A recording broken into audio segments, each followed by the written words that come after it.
Anantha Padmanabhaswamy temple 6వ గది గురించి అందరికీ తెలుసు. అయితే అది ఓపెన్ చేస్తే ప్రళయం నిజంగా వస్తుందా? 6వ గదిని మాత్రం ఎవ్వరూ తెరవలేదు. నాగబంధనం వేసి ఉండడంతో తెరవడానికి అసాధ్యమని పండితులు చెప్పారు.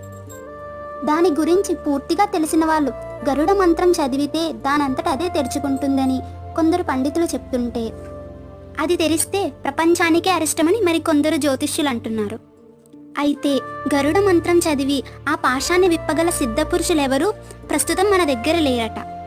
2018లో మరోసారి దాన్ని తెరవాలనుకోగా కేరళను వరదలు ముంచెత్తాయి.